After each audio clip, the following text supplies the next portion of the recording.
नमस्ते। आप देख रहे हैं दी ललन टॉप। मैं हूं सोनाली। जब भी कौन बनेगा करोड़पति की बात आती है या नए सीजन की शुरुआत होती है तो बिग बी का तो नाम आता ही है, लेकिन उसके साथ साथ उन लोगों का नाम आता है जो करोड़पति वाकई में बने कौन बनेगा करोड़पति के जरिए। लेकिन इस सबसे भी बहुत सारी बातें जुड़ी हुई हैं और एक शख्स का नाम बार बार उठ के आता है जिन्होंने कौन बनेगा करोड़पति के 5वें सीजन में, अगर मैं सही हूं तो, 5 करोड़ रुपए जीते। शख्स का नाम है सुशील कुमार और मेरे साथ दी ललन टॉप पर आ चुके हैं। बहुत बहुत स्वागत है आपका। ये चेहरे पे जो आपके मुस्कान है आया है, ये 5 करोड़ वाली मुस्कान है कि ये जब भी आपकी तारीफ हो रही होती है तब आ जाती है? ये आ जाती है। स्वीट। अच्छा विकास, ये हमने बहुत सारी बातें करी जिंदगी में आपके। ऑफ कोर्स आपने बहुत सारे उतार चढ़ाव भी देखे होंगे, लेकिन सबसे पहले मैं एक स्ट्राइकिंग क्वेश्चन जिसे हम कहेंगे उसके साथ शुरुआत करना चाहूंगी कि हेडलाइन बनी बहुत सारी, सुशील कुमार को लत लगी, पैसा बर्बाद हुआ, पैसा उड़ा दिया, बिल्कुल रिश्तेदारों की तरह बन गया हमारा समाज जो पीछे पड़ गया कि किया क्या तुमने, पैसे का बता दो। तो ये विनिंग अमाउंट जो आपको मिला 5 करोड़, कुछ बचा है इसका? आपने क्या किया आज आप बता दीजिए खुल के। हाँ, शुरू से क्या होता था, इस सवाल पे मैं चिढ़ जाता था क्योंकि पैसे के बारे में पूछने पर लगता है कि यार सब पूछो, पैसे के बारे में मत पूछो। क्योंकि बहुत पर्सनल मामला हो। लेकिन उसके लिए पर्सनल मामला होगा जिसका बिजनेस हो या फिर जो ये हो, जो रकम जीता है उसके लिए पर्सनल मामला नहीं है। जिसको समझने में हमको सालों लग गया, इस बात को समझने में सालों लग गए कि हमको लगता था यार मुझसे क्यों पूछा जाता, और किससे नहीं पूछा जाता, हम ही से पूछा जाता। तो बाद में हमको एहसास हुआ, नहीं, हम केवीसी में रुपया जीते हैं तो बात रुपए की ही हो। तो ये हमको समझ में आया, तो फिर हमको लगा चलो बता देते हैं। तो केवीसी जीतने के बाद, चूंकि शुरू से बड़ा कंजूस प्रवृत्ति के आदमी थे, मित व्ययी जिसको कहते हैं, एक एक रुपए सोच के खर्च करने वाला। तो इसलिए लाइफ स्टाइल में मैंने कोई बदलाव नहीं किया। पढ़े लिखे आदमी थे और जो बचपन से पत्र पत्रिकाएं, नंदन बालहंस, चंपक ये सब पढ़ते थे, तो उन कहानियों के माध्यम से ना बच्चों को अच्छी शिक्षा दी जाती है, जो कि उसके अचेतन पे असर पड़ता है कि दिखावे से दूर रहना चाहिए, कम खर्च करना चाहिए, अच्छा इंसान बनना चाहिए। वो कहानियों के माध्यम से ये बताई जाती है। तो चूंकि बहुत दूसरी तीसरी कक्षा से पढ़ने लगे थे तो वो अंदर था। तो खर्च के मामले में मैंने बड़ी सावधानी से काम किया। एक घर बनवाया, तकरीबन 50 लाख रुपए का है, 3 माले का घर है। और अभी मैं अपने स्टडी रूम में बैठा हुआ हूँ, यहीं दिन भर जो भी मेरा पर्यावरण संबंधित काम है उसको करने के बाद इसी रूम में पढ़ते रहते। और उसके बाद जो हमारे परिवार के सदस्य लोग हैं उनको थोड़ी थोड़ी रकम मैंने व्यवसायिक सहयोग के लिए दी। और बाद में जो अपना मेरे बारे में जो कहा गया कि व्यवसायिक सफलता नहीं मिली, ये हुआ वो हुआ, तो वो कुल रकम थी 20 से 25 लाख रुपए, जो मैंने प्रयोग के तौर पे खर्च किए, जो कि लॉस में गए 20 से 25 लाख रुपए। और हम आपको बता दें कि जीवन में 5 से 6 बार हम शराब पिए हुए हम्म। दूषित हो गए। और हम्म। ये भी 2016 में, 15-16 में। और उसके अलावा ना कभी यहाँ ना वहाँ, कहीं नहीं, जी। कहीं नहीं हमारे मन में। हाँ, और बाकी पैसों की बात है तो उसके बाद अभी मेरे पास 2 करोड़ रुपए, हालांकि कहना नहीं चाहते थे लेकिन कहना पड़ेगा, हाँ दो हाँ हाँ, करोड़ बिल्कुल। बचे मेरे पास। मैं एक कहानी, जो स्टोरी मैंने जो लिखी है उसके बाद की एक मैं कहानी आपको बता रहा हूँ। 2015-16 में रिलेशन पत्नी से थोड़ा खटपट हो गया था। तो बाद में जब फिर एक पंचायत जिसको कहते हैं मीटिंग हुई, और तब ये फैसला हुआ कि आप अपनी सारी जो आपके अकाउंट में आप ट्रांसफर कर दीजिए पत्नी के नाम पे, क्योंकि आपके पास रहेगा फिर आप खर्च करते रहेंगे। तो फिर उसको दो हिस्सा में बांटा गया। 2 करोड़ को, 1 करोड़ की का इन्वेस्टमेंट हुआ जमीन में, जिसको 3 जगह हम लोगों ने जमीन लिया है शहर में। 1 करोड़ रुपए का, 1 करोड़ रुपए पत्नी के अकाउंट में चले गए। मेरे पास अगर ऐसे देखा जाए तो सही में हमारे पास नहीं है, तो ये बात गलत भी नहीं है। लेकिन हम्म। लेकिन उसके बाद क्या हुआ, तो अभी जो नीचे मेरा 2 BHK का बड़ा फ्लैट है और नीचे हम लोग रहते हैं। तो ऊपर वाला जो किराया दिया गया है उससे लगभग 30,000 रुपए आते हैं। तो वो हम्म। 30,000 जो रुपए है वो, और पत्नी के अकाउंट में 70,000 के करीब जो हर महीने इंटरेस्ट आता है वो है, यानी 1 लाख। लेकिन तीस हम्म। हजार जो है वो मेरे हैं, और जब घटता है तो पत्नी के सामने एकदम जाकर छोटे बच्चे की तरह खड़े हो जाते वो थोड़ी डांट कर एटीएम दे देती है कि जाइए 20,000 25,000 निकाल लीजिएगा, फिर हमको दे दीजिएगा। तो अभी ऐसी चीजें चल रही हैं और बहुत अच्छा लाइफ जो है मैंने जीवन को महसूस किया और जिया। पिछले 10 सालों में मैंने बहुत उतार चढ़ाव, खट्टे मीठे अनुभव देखे और उसके बाद जो है जीवन सीखा, मैंने जीवन जीना सीखा। वो सुशील कुमार जो मनरेगा का ऑपरेटर था और एक केबीसी विनर सुशील कुमार के सामने दुनिया बहुत बड़ी थी। और उसका जो एक कंप्यूटर ऑपरेटर मनरेगा का था, उसका था कि उसको ट्रेन में बैग लटकाना और ड्यूटी जाने, फिर शाम में घर पे चले आना। तो उसका जीवन एक बड़ा सीमित था, लेकिन मैंने जीवन को देखा, जिया और सीखा। और पिछले 10 साल, अब 10 साल हो गए, इस साल 2011 में हम जीते हुए थे और काफी कुछ मैंने महसूस किया, अच्छे बुरे खट्टे मीठे। लेकिन अभी हम बहुत खुश हैं। हम एनवायरनमेंट पे काम करते हैं, गौड़िया संरक्षण पे काम करते हैं और बहुत सोशली एक्टिव रहते हैं सोसाइटी को लेकर, और जिससे हमारे शहर में बहुत हमको प्रेम मिलता है, प्यार मिलता है। और एक और बात बतानी थी कि हमारे शहर में हमको जो भी अच्छे डॉक्टर, हम फी नहीं लगता है। बच्चे जो प्राइवेट स्कूल में पढ़ते हैं वहां उनको पैसा नहीं लगता है। उसके अलावा जो भी दवा हुआ, कपड़ा हुआ, ये सारी चीजें जो जहां से भी हम लेते हैं, एक मैक्सिमम डिस्काउंट जहां तक वो लोग देना चाहते देते हैं। इसलिए नहीं कि मैं केबीसी विनर हूँ, इसलिए कि मैं एक अच्छा सोशल वर्कर हूँ और उनको ये लगता है कि जब आप सोसाइटी के लिए काम करते हैं तो हमें आपका समर्थन करना चाहिए। आप बताइए कितने केबीसी विनर होंगे जिसके बच्चों को स्कूल में पैसा नहीं लगता होगा, जिसके अस्पताल में उसको कोच या उसके फैमिली को नहीं लगता होगा, अल्ट्रासाउंड का पैसा नहीं लगता किसी तरह का, और दवा भी काफी कम इसमें मिलता होगा। तो ये मैंने 10 साल में कमाया है, ये मैंने 10 साल में कमाया है समाज से जुड़ के और सामाजिक कार्य के माध्यम से। वो ये कहते हैं कि आपको केबीसी विनर के लिए हम लोग नहीं सपोर्ट करते, आप एक अच्छे इंसान है, सोसाइटी के लिए आपका जो अप्रोच है वो हम लोग को अच्छा लगता है। अच्छा, पहले एक बात बता दीजिए सुशील जी, मेरे सवाल से आपको बुरा तो नहीं लगाना बिल्कुल? नहीं, कोई मतलब नहीं रह गया। बहुत बातें हैं जो हम, बहुत बातें चल रही, आप देख रही होंगी। बिल्कुल।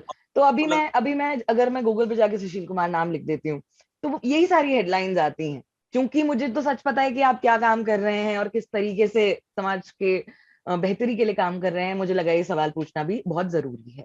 तो ये एक फैक्ट चेक हो गया कि ऐसा बिल्कुल नहीं है और ये खबरें बिल्कुल बेबुनियादी हैं एक तरीके से। अच्छा, पर ये मैंने हमेशा जानना चाहा, क्योंकि जब आप इंटरनेट पर इतनी सारी ऐसी खबरें देखते हैं तो, और आजकल आपको पता है व्हाट्सएप यूनिवर्सिटी का क्या हाल चल रहा है ना, लोगों को बहुत जल्दी विश्वास होता है, डॉक्टर का कहा नहीं, व्हाट्सएप वाले डॉक्टर का कहा।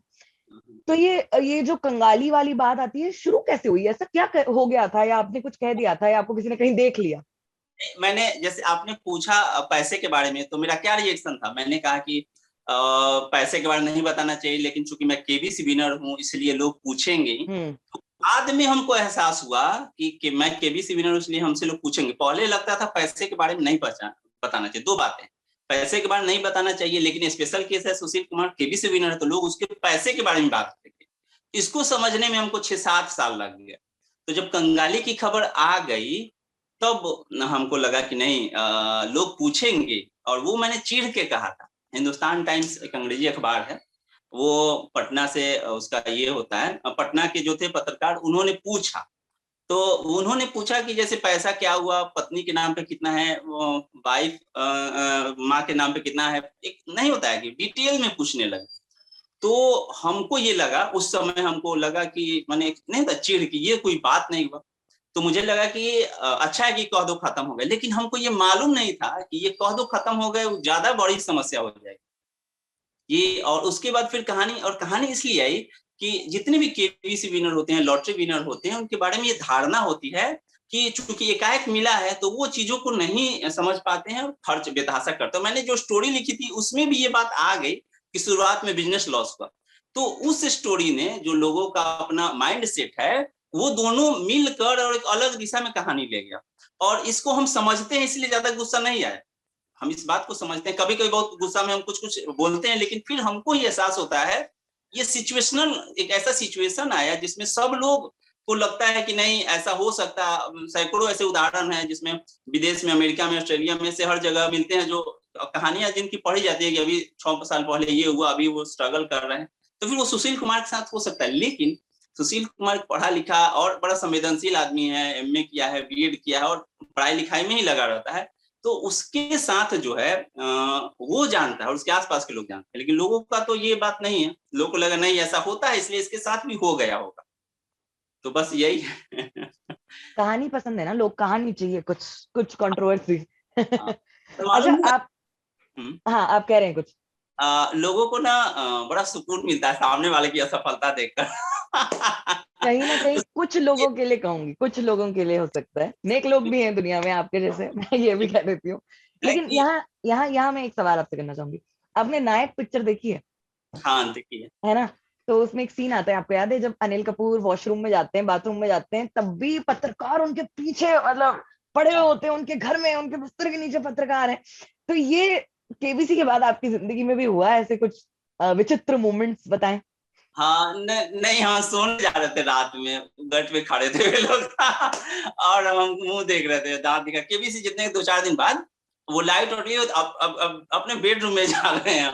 हम मुंह देख रहे हैं कि अब क्या। अच्छा सुशील जी ठीक है, हम लोग जा रहे हैं कल। ये हमारे साथ हुआ था।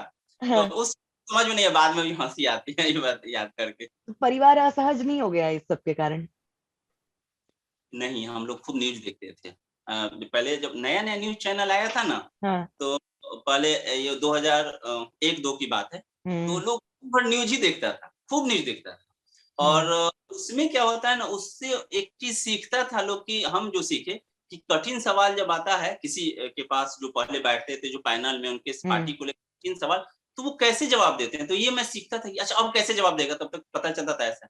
तो वो एक तरह से अनजाने में ट्रेनिंग हो गई। जो 10 साल हम समाचार देखे, हालांकि 2015 के बाद हम समाचार देखना छोड़ दिए। व्हाट्सएप से हाँ। काम चल जाता है, सॉरी व्हाट्सएप, सॉरी फेसबुक से काम चल जाता है। जो हाँ। फेसबुक की न्यूज चैनल है उससे काम चल जाता है मेरा, इसलिए। व्हाट्सएप से काम नहीं चलना चाहिए, दर्शकों को बता रही हूँ ये। बिल्कुल समझ जाएंगे। नहीं, अच्छा आप आपकी जिंदगी और जिस तरीके से आप काम कर रहे हैं उस पर आते हैं, क्योंकि एबीसी से तो आपका नाम जुड़ा रहा और अभी भी खबरें बन रही हैं, लेकिन आप बहुत अच्छा काम कर रहे हैं चंपारण में रहते हुए। और मैं देखती हूँ आप कैसे समझाते हैं, चंपा का अरण्य यहाँ पर जंगल हुआ करता था और बहुत खूबसूरती थी, आज कंक्रीट के जंगल बन गए हैं। तो इस पर्यावरण के लिए आप कैसे काम करते हैं? जो चिड़ियाएं होती हैं, स्पैरोज जिन्हें हम कहते हैं, उनके लिए काम करते हैं, थोड़ा विस्तार से बताएं क्या कर रहे हैं आप? ये चंपारण का नाम था चंपारण्य, था चंपा का जंगल। और हम हम्म। चंपा का पौधा देखे ही नहीं कहीं भी चंपारण में। तो एक बार मैंने फेसबुक पे डाला कि 4 साल लगभग हो गए, कि चंपारण चंपा का जंगल है लेकिन चंपा दिखता नहीं। तो किसी ने कहा कि आप बात कीजिएगा कि इसको आप अच्छा कीजिएगा।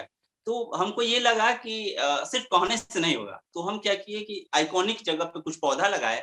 और मैंने कहा जिनको भी लगवाना हो हमको कहे, हम फ्री में घर पे आके लगवाएंगे। तो चूंकि एक तो केबीसी विनर सुशील कुमार दरवाजे पे जा रहा है, खुरपी चला रहा है, तो किसी को अच्छा लगेगा, लोकल सेलिब्रिटी तो आदमी अभी भी है। तो घर घर जाने लगे। और फेसबुक का मैंने बड़ा बढ़िया इस्तेमाल किया। जैसे किसी के घर गए तो लिखे आज फलाने आदमी के घर चंपा का पौधा लगाया गया, इस नेक कार्य के लिए आपका बहुत बहुत धन्यवाद। और 10,000 के करीब 5,000 फ्रेंड और 5,000 फॉलोअर, तो 10,000 लोग दिखता है। तो लोग कॉल करते थे, सुशील तुम्हारे घर गया था, अच्छा चंपा लगाया, मेरे यहाँ भी।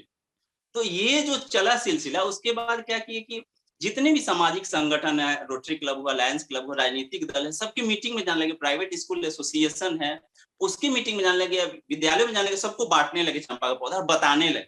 तो लोगों को लगता था कि सुशील कुमार है, वो आया है, वो दे रहा है, तो कम से कम हमको इतना करना चाहिए कि पौधा लगाना चाहिए अच्छे से। तो ये एक सिलसिला चला और पिछले 4 साल से काफी अच्छा चल रहा है। उसके बाद हम लोगों ने एक अभियान चलाया, पीपल बरगद पौधरोपण अभियान, जिसमें हम लोगों ने 422 पीपल लगाए हैं। अभी आज एक पीपल लगा के 422, और इसको हम काउंट करते और हाजिरी बनाते हैं। हाजिरी बनाने का मतलब ये पीपल के लिए जगह नहीं मिलता, तो जगह जो मिला है अगर सूख गया तो फिर जाके लगा देना है। तो चूंकि पीपल कोई नहीं लगवाता अभी वर्तमान समय में, और बड़ी मुश्किल से, क्योंकि बहुत विशाल पेड़ है अभी पीपल की सबसे अधिक जरूरत। तो उसको काउंटिंग करते हैं और फिर अगर सूख गया तो जाके वहां रिप्लेस करते हैं। उसके अलावा आम आम महुआ पौधरोपण अभियान चलाएं हमारे यहाँ। शादी से पहले आम महुआ का फेरा होता है बिहार में। तो वर्तमान समय में शहर में क्या होता है ना, कि आम महुआ का पेड़ एक साथ नहीं, बड़ा बड़ा होता है। तो जगह तलाश के आम महुआ का पेड़ लगाते हैं। संस्कृति भी हो गया, पर्यावरण भी हो गया। उसके अलावा देसी नीम पौधरोपण अभियान चलाते हैं। तो देसी नीम भी बहुत जगह चाहिए, क्योंकि बहुत सारे दांत में पहले हम लोग दातुन करते थे, तो वो भी चाहिए। तो ऐसे करके हम लोग काम करते हैं। गौरैया संरक्षण जो अभियान है, उसमें हम क्या करते हैं कि गौरैया का घोंसला निश्चित जगह पे, हर जगह चूंकि गौरैया नहीं आ सकती है, तो जो मानदंड है, जो एक्सपर्ट बताते हैं वहां लगाते हैं, और धान की बाली लटकाते हैं। उसके अलावा पानी का, मिट्टी का बर्तन रखते हैं। तो वो सब चीज ऐसे कोशिश करते हैं जहां वो आ जाए, और मैक्सिमम जगह पे गौरैया आ जाती है।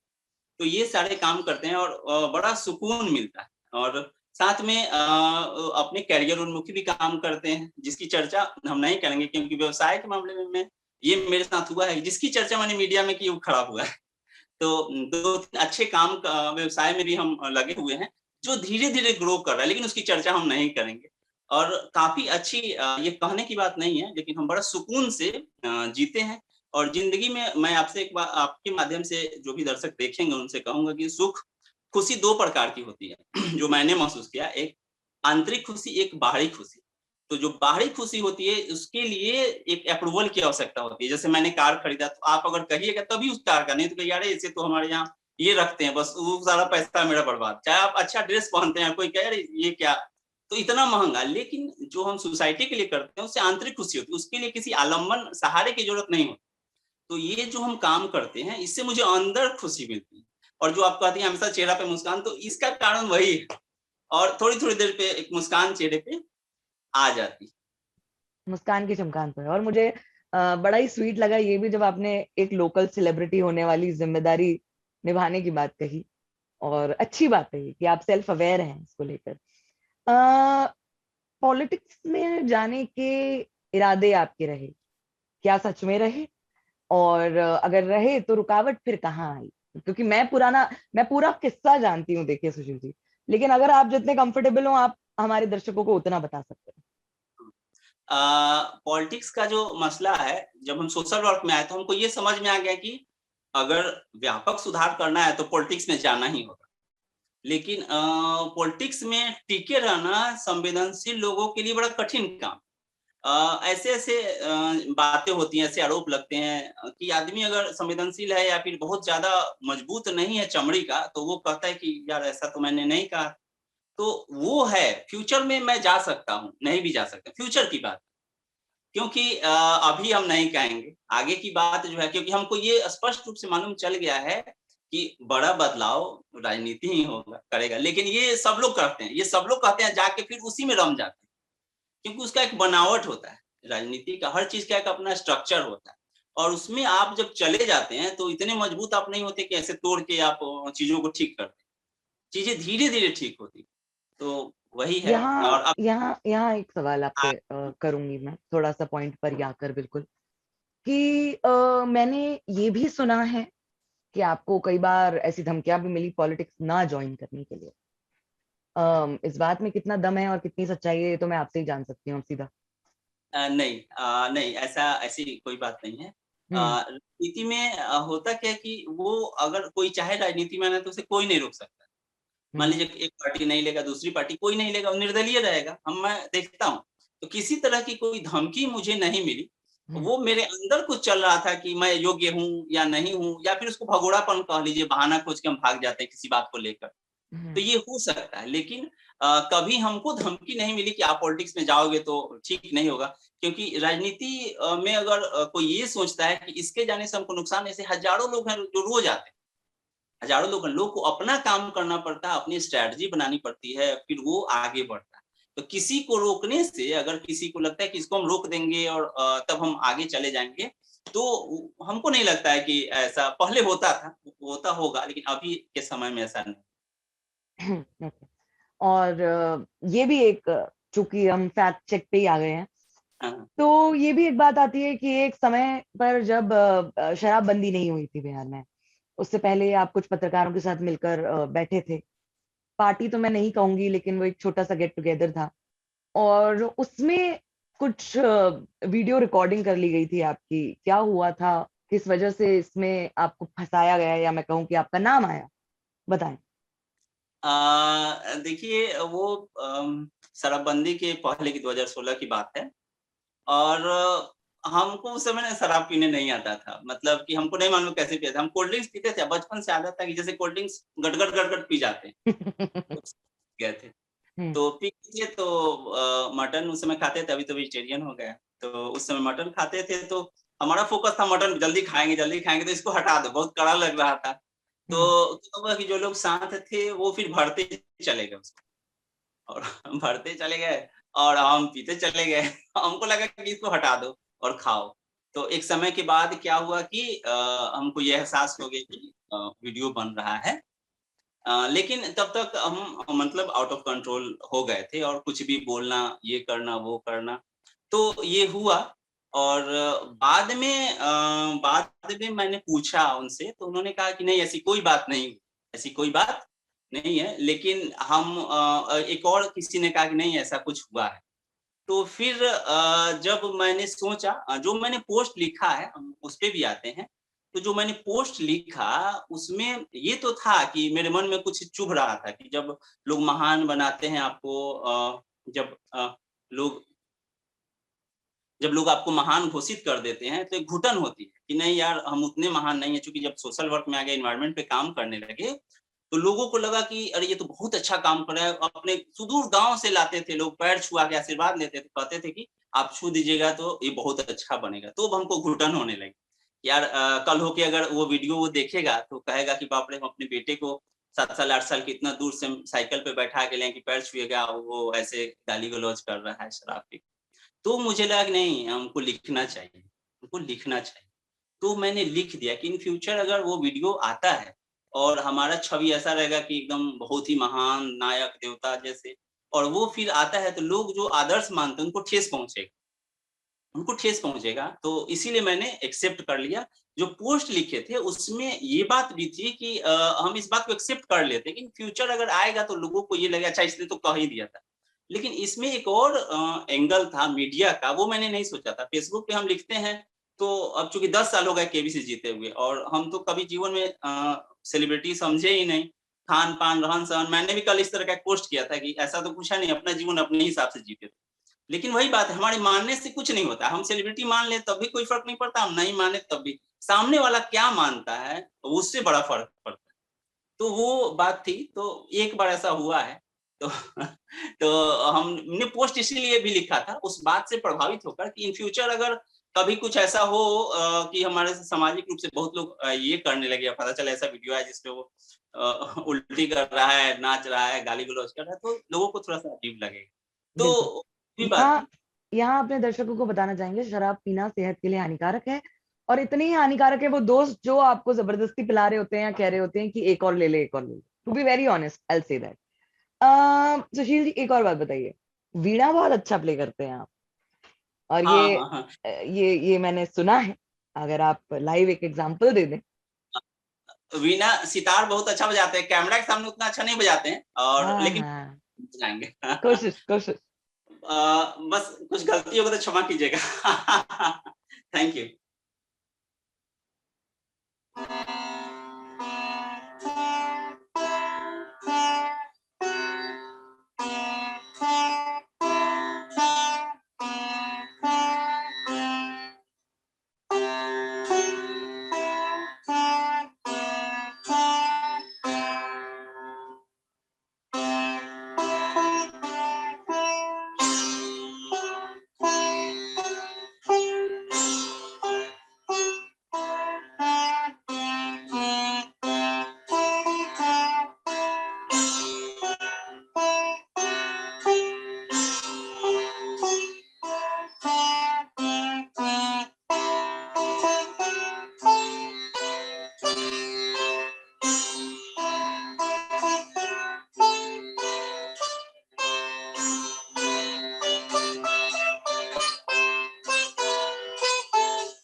बहुत खूब, बहुत खूब। आपका टैलेंट तो अब देखेंगे लोग, मतलब मैं ये भी कहना चाहूंगी।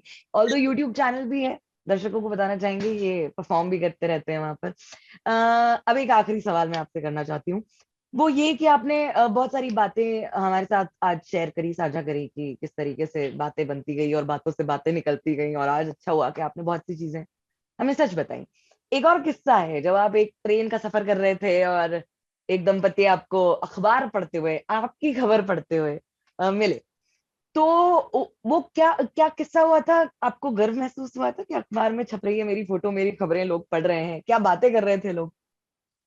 नहीं नहीं, दो एक किस्सा। एक तो 2015 के बाद जब कंगाली की खबर आ गई थी तब, तो वो किस्सा जो था कि हम ऊपर सोए हुए थे, सप्त क्रांति एक्सप्रेस जो इधर से दिल्ली जाती थी, हाँ। वो नीचे वो दंपति सोए हुए थे, तो उसमें जो महिला थी वो लगी बोलने की कैसे कैसे लोग होते हैं, देखो ना आया मीडिया में ये हो गया वो हो गया। तब उसका हस्बैंड उनके बोले कि अभी फर्स्ट क्लास में सोया हुआ है सब क्रांति में, और तुम कह रहे हो कि इसके सारे पैसे खत्म हो गए। मतलब वो समझा रहे थे, मेरे बारे में बात हो रही थी या हम वहीं बैठे हुए थे, तो बड़ा अच्छा लगा। तो हम्म। जीवन दो भागों में मेरा बटा केबीसी के बाद, एक तो कंगाली से पहले और की हम्म। खबर, कंगाली के खबर पहले, हम्म। और एक उसके बाद। तो उसके बाद जो हुआ वो ज्यादा थोड़ा-सा ये रहा कि अ, जो फेक टाइप के लोग थे वो हट गए कि चलो अब इससे कुछ हम्म। हासिल नहीं होने वाला ऐसा। लेकिन अच्छे लोग अभी भी हैं, और शहर में मैंने कहा कि शायद ही कोई इतना किस्मत वाला केबीसी वाला हो, ये नहीं होता है या अन्य बहुत काफ़ी डिस्काउंट मिलता है सोशल वर्क के रूप में, केबीसी विनर के रूप में नहीं। नहीं मैं कोई प्रभावकारी पदों पे, मैं ऐसा कोई प्रभावकारी पदों पे भी नहीं हूँ। तो ये मैंने हासिल किया, ये बहुत बड़ी उपलब्धि। आप हम्म। शहर में जहाँ रहते हो आपको सम्मान मिलता है आपके अच्छे कार्यों के लिए, और ये ज़्यादा हमको महत्वपूर्ण लगता है। और रही बात जिनके मन में ये बात है कि पैसे खत्म हो गए, चाहे क्या कर रहा है, नहीं कर रहा है। एक पढ़ा-लिखा आदमी जो चीज़ों को समझता है, जिसके बाल-बच्चेदार है, वो इतना लापरवाह कभी नहीं होगा। अगर हम आज बैठे हुए हैं, तो कुछ चीज़ों को देख जो हम इतना सोशल वर्क कर रहे हैं, कहीं न कहीं कुछ बैकअप है तभी कर रहे हैं, ऐसे नहीं कोई करता है सोशल वर्क कुछ भी। बिल्कुल। तो ये बात है, जिनके मन में है उनका हम कुछ नहीं कर सकते, लेकिन मैंने अपना पक्ष रख दिया। बिल्कुल, बहुत बाकी बढ़िया। अच्छा किया आपने कि हमारी दर्शकों के साथ ये सारी चीजें शेयर करी। चलिए, एक पूर्ण विराम, एक एक फुल स्टॉप तो लग जाए शायद इसके बाद इन सारी खबरों पे। एक एक बात मैं आपसे पूछना चाहूंगी। ये जो इंटरव्यू आज हमने किया, पूरे इंटरव्यू में आपने बहुत कुछ बताया, अनुभव नहीं बताया बिग बी अमिताभ बच्चन साहब से मिलने का। वो एक आखिरी चीज जो मैं जरूर जानना चाहूंगी। पहली बार मिले थे, जब पहली बार मिले थे तो हम तो कूद रहे थे अमिताभ बच्चन को देखकर, जो ऐसे हाथ किए, तो हम तो कूदने लगे कि बाप रे! और उसके बाद जब जीते, जब फास्टेस्ट फिंगर फर्स्ट में आए, तो सीधे उनके पैर पकड़ लिए। और वो उसके बाद मतलब कि आज आदमी सोचता है तो आज तो बहुत सारा अनुभव हो गया है, लेकिन एक व्यक्ति जो मनरेगा में कंप्यूटर ऑपरेटर है, उसके लिए अमिताभ बच्चन से मिलना सही में बहुत बड़ी बात होती है। वो काफ़ी यादगार है, बहुत यादगार। क्या बात है! बहुत बहुत शुक्रिया सुशील जी हमारे साथ जुड़ने के लिए। मुझे बताइएगा जरूर कि आपको मजा आया नहीं आया इंटरव्यू में इस बार। नहीं, और बहुत अच्छा लगा, और ये कहने की बात नहीं है, मैं लल्लन टॉप का प्रशंसक हूँ। मैंने ये जब से आया तब से कुछ ज़्यादा ही नर्वस हो गए। ये आप लोग की उपलब्धि है। ये मैंने ये आप लोगों ने ऐसा बनाया है लल्लन टॉप को, और जो भी आपकी टीम के हैं सबको मेरा नमस्ते कहिएगा। बिल्कुल। और हमको उम्मीद था, हमको क्योंकि बहुत सारी खबरें चलती है, जो गलत है उसका खंडन भी करते हैं। बिल्कुल। तो ये ऐसा स्वरूप हमेशा बनाए रखिएगा। धन्यवाद। बिल्कुल, कोशिश जारी रहेगी, जुड़े रहिए दी लल्लन टॉप के साथ। शुक्रिया।